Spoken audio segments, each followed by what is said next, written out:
as de la foi comme un petit grain de moutarde. Ainsi parle le Seigneur. Si tu as de la foi comme un petit grain de moutarde. Ainsi parle le Seigneur. Tu pourras dire à cette montagne, éloigne-toi et jette-toi dans la mer. Tu pourras dire à cette montagne, éloigne-toi et jette-toi dans la mer. La montagne s'éloignera, S'éloignera, s'éloignera, la montagne s'éloignera. s'éloignera, s'éloignera. Si dans ta vie les problèmes sont comme des montagnes Qui t'empêche d'avancer. Si dans ta vie tes problèmes sont comme des montagnes, Qui t'empêche d'avancer. tu pourras dire, oui dis-le, À cette montagne, éloigne-toi, je le dis par la foi.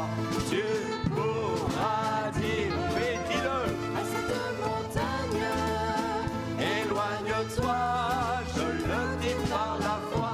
Et la montagne s'éloignera, s'éloignera, s'éloignera, et la montagne s'éloignera, s'éloignera, s'éloignera, et la montagne s'éloignera. s'éloignera, s'éloignera.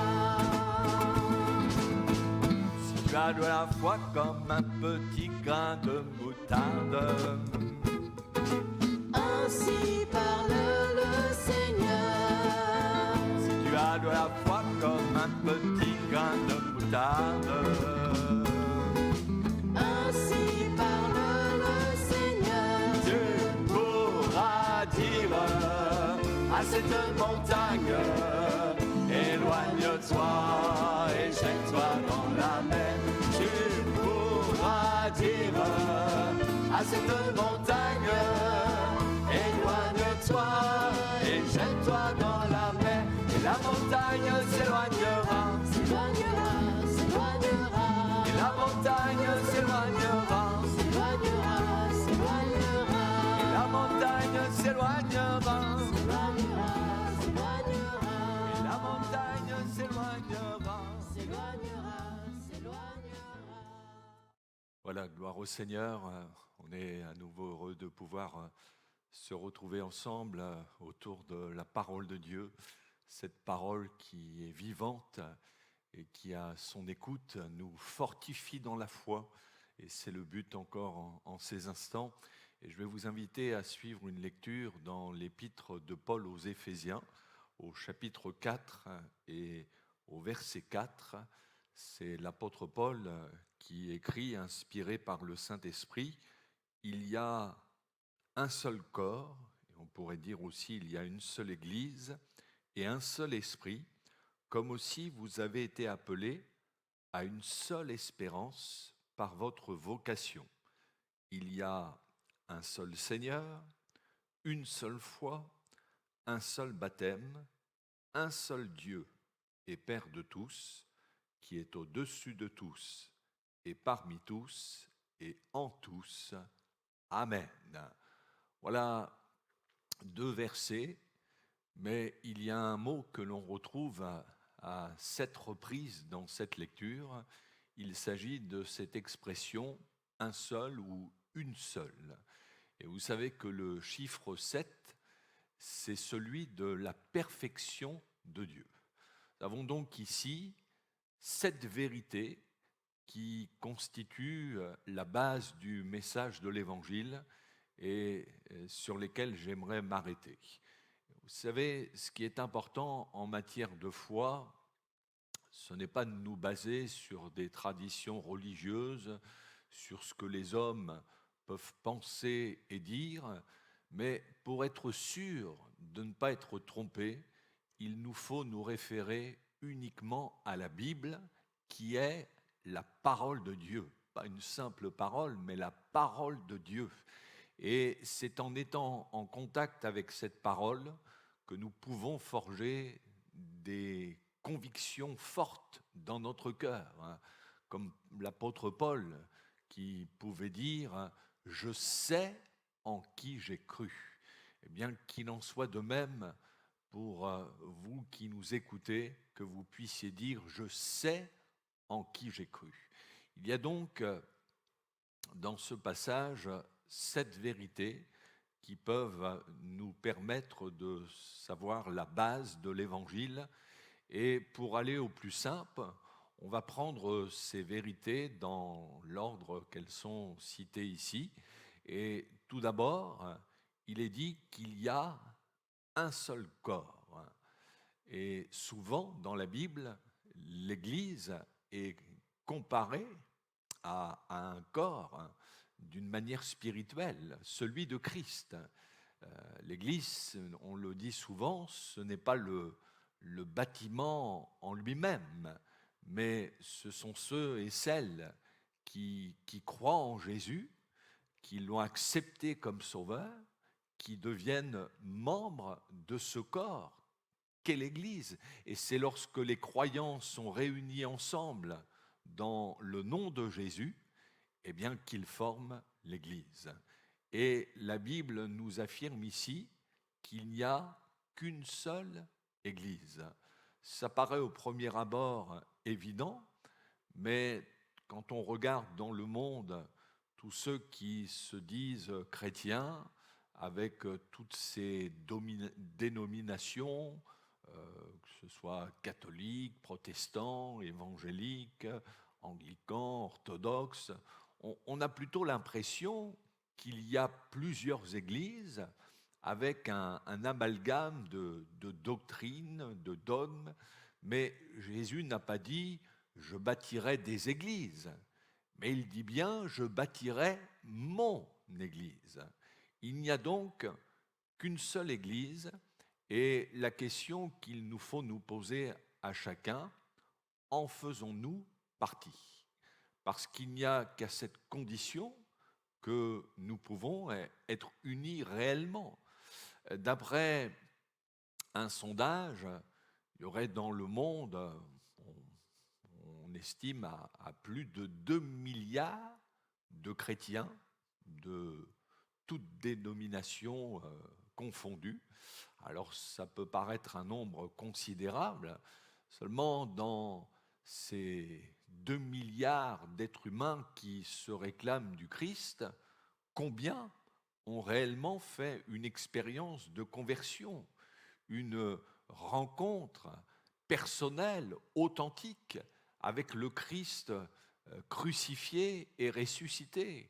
Vous savez, il ne faut pas confondre religion et conversion. La religion, ce n'est qu'un nom, une étiquette, bien souvent un vêtement que l'on revêt de temps à autre, tandis que la conversion, c'est un changement de cœur, un changement de comportement qui est produit par l'action du Saint-Esprit et de la parole de Dieu lorsque nous donnons notre vie à Jésus-Christ. La question qu'il faut nous poser d'une manière personnelle, est-ce que je fais partie de cette véritable Église, la seule que le Seigneur reconnaît et qu'il va venir chercher? Et comment en faire partie? Eh bien, il ne s'agit pas simplement de remplir une fiche d'adhésion ou d'avoir même notre nom sur un registre de baptême, mais pour faire partie de la véritable Église de Jésus-Christ, il faut être né de nouveau, en ayant accepté Christ dans la foi et la repentance. Et ça, c'est la deuxième vérité qu'on trouve ici dans ce passage, c'est que l'apôtre Paul nous dit qu'il n'y a qu'un seul esprit. Pour entrer dans le royaume de Dieu, il n'y a qu'une seule expérience possible, c'est celle de la nouvelle naissance. Comme le dit si bien Jésus à un homme religieux nommé Nicodème, si un homme ne naît d'eau et d'esprit, il ne peut entrer dans le royaume de Dieu. Et sans cette expérience, il est impossible d'avoir part au royaume de Dieu. Dans le royaume de Dieu, il n'y a pas de mélange possible, mais il n'y a que des hommes et des femmes, des jeunes gens, des jeunes filles qui sont nés de l'esprit, qui peuvent y entrer. La question pour nous n'est pas tant de dire mais je suis chrétien, même évangélique, mais est-ce que je suis né de l'esprit? Est-ce que le Saint-Esprit m'a régénéré, vivifié? Est-ce que je suis devenu une nouvelle créature? C'est ça qui est important. Et soyons-en sûrs, parmi tous ceux qui se disent chrétiens, le Seigneur saura faire le tri entre ceux qui appartiennent à son Église et ceux qui ne le sont pas. La Bible nous dit que le Seigneur connaît ceux qui lui appartiennent. Et quiconque prononce le nom du Seigneur, qu'il s'éloigne de l'iniquité. Oui, le Seigneur connaît ceux et celles qui lui appartiennent, ceux dont le nom est inscrit dans le livre de vie et qui partageront l'éternité avec lui dans sa gloire. Et puissions-nous être de cela. Et pour cela, eh bien, il faut plus qu'une religion de forme, mais il faut être né de nouveau, en ayant accepté Jésus pour sauveur dans la foi et la repentance. Oui, il n'y a qu'une seule Église, et pour en faire partie, il n'y a qu'une seule expérience possible, être né de nouveau, né de l'Esprit. Et s'il y a un seul Esprit, l'apôtre Paul ajoute ensuite, vous avez été appelés à une seule espérance par votre vocation. Ça, c'est la troisième vérité, c'est qu'il y a une seule espérance. Et quelle est cette espérance dont parle ici l'apôtre Paul?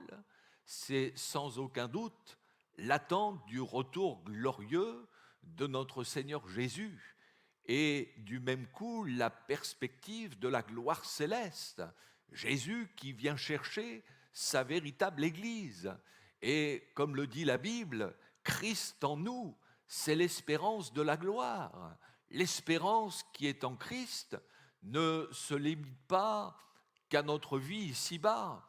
Bien sûr, on peut espérer à ce que le Seigneur nous bénisse dans notre vie quotidienne, au sein de notre famille, notre travail, qu'il puisse pourvoir à nos besoins.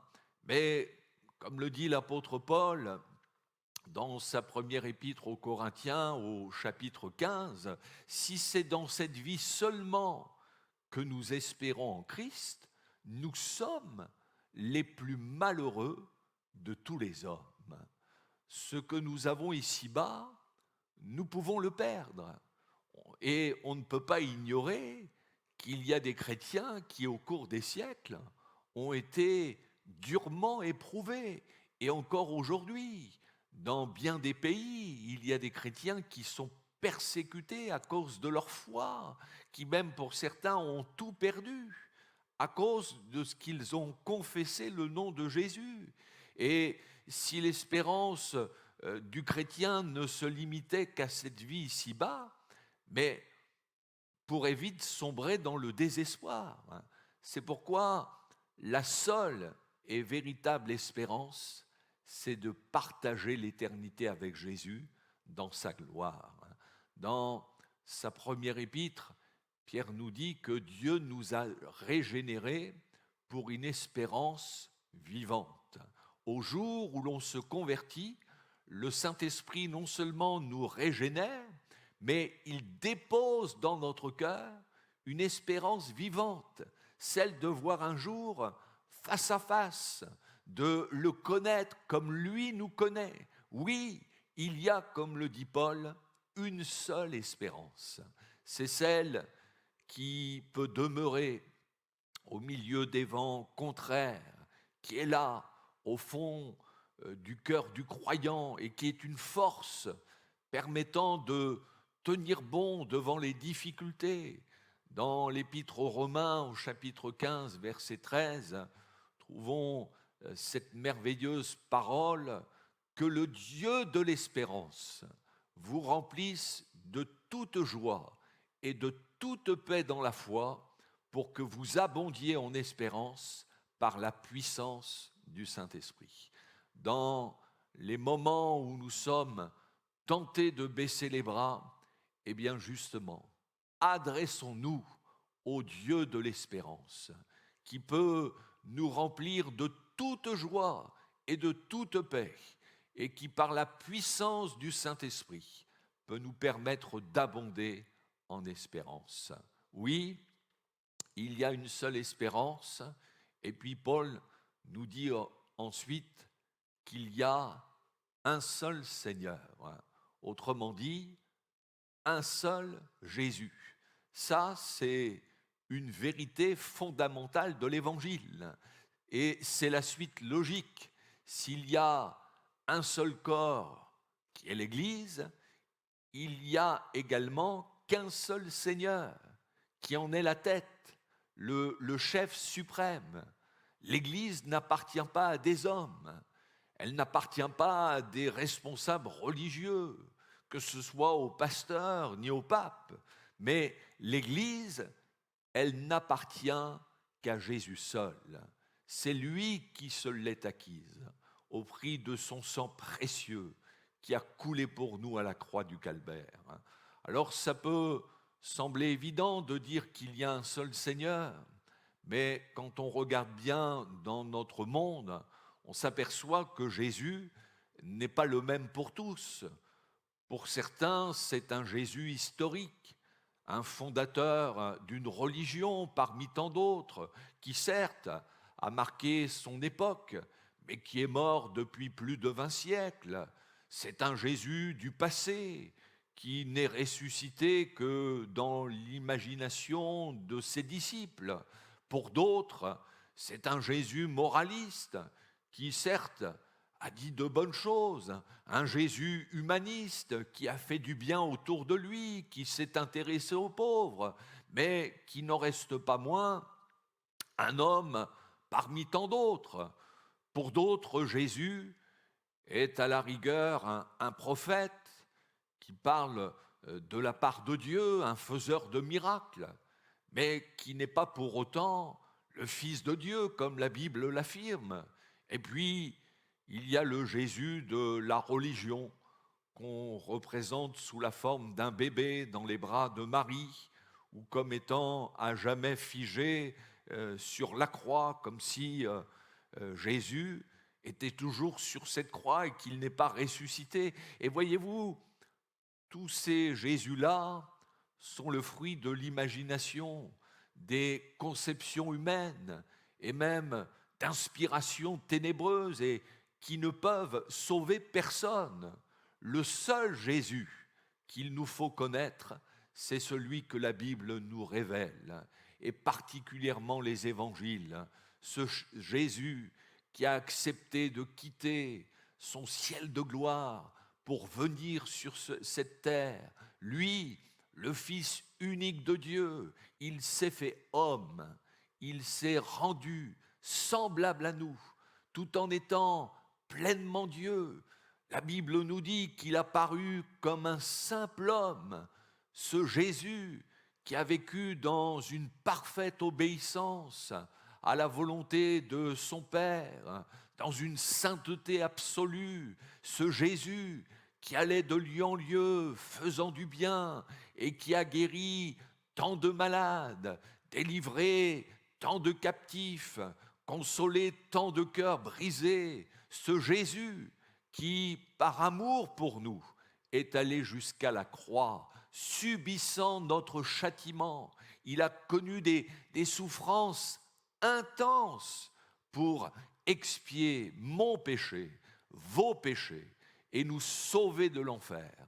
Ce Jésus qui, sur la croix, s'est écrié « Tout est accompli », nous offrant un salut, un pardon parfait, et dans les meurtrissures duquel nous avons également la guérison de nos maladies. Et c'est ce Jésus des évangiles qui le troisième jour est sorti vivant du tombeau. La mort n'a pas pu le retenir. Il est ressuscité. Et pendant 40 jours, il est apparu à ses disciples jusqu'à ce qu'il soit enlevé au ciel, à la droite de Dieu, d'où il intercède en notre faveur en ce moment même. Voilà le Jésus que les évangiles nous présentent.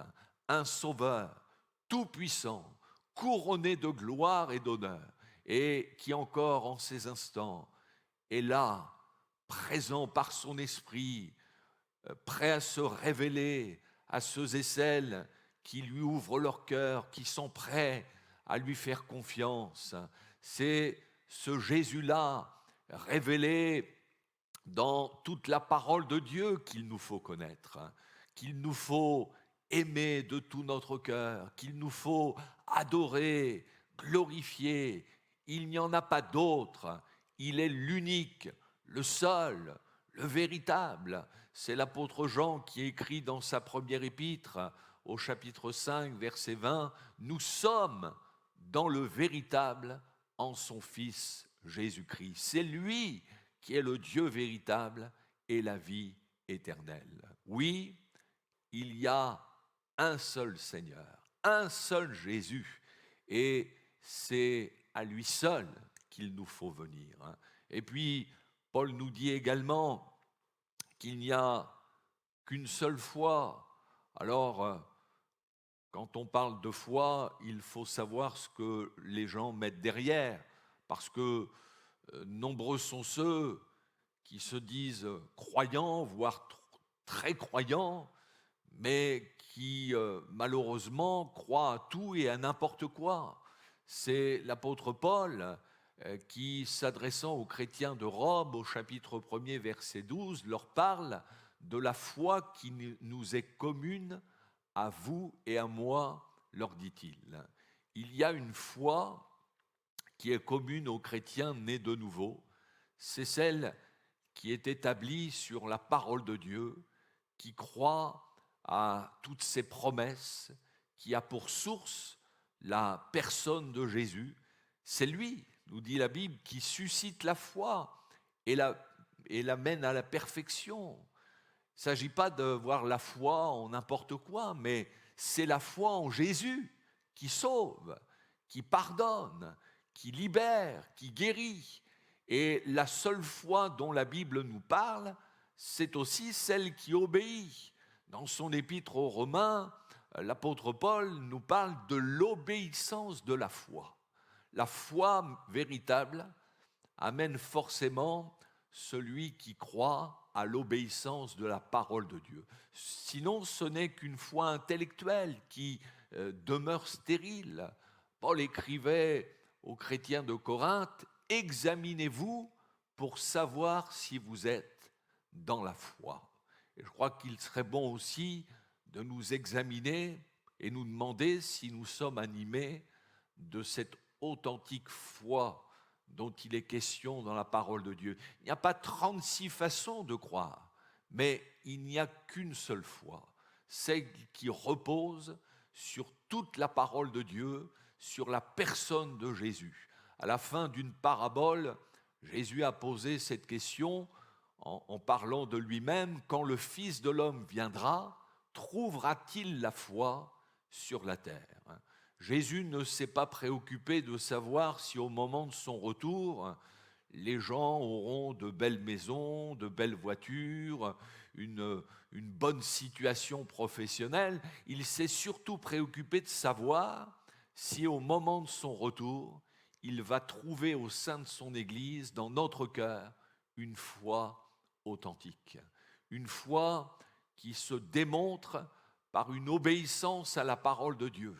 Une foi vivante qui se traduit par des œuvres bonnes, une foi qui s'attend aux promesses de Dieu et qui par conséquent se prépare au retour de Jésus. Paul pourra dire à la fin de sa vie, « J'ai gardé la foi ». Eh bien, puissions-nous être aussi de cela. Si nous voulons être authentique, faire partie de cette authentique Église, il nous faut garder la foi, cette foi en Jésus. Et puis, il y a également un seul baptême, nous dit l'apôtre Paul. Comprenons bien que le baptême des nouveau-nés par aspersion n'est pas le baptême biblique, mais le véritable baptême qui scelle notre appartenance à l'Église concerne des personnes conscientes de leur engagement et qui, en réponse à la foi et la repentance, vont se faire entièrement plonger dans l'eau au nom du Père, du Fils et du Saint-Esprit. Mais ce baptême d'eau est avant tout un baptême spirituel.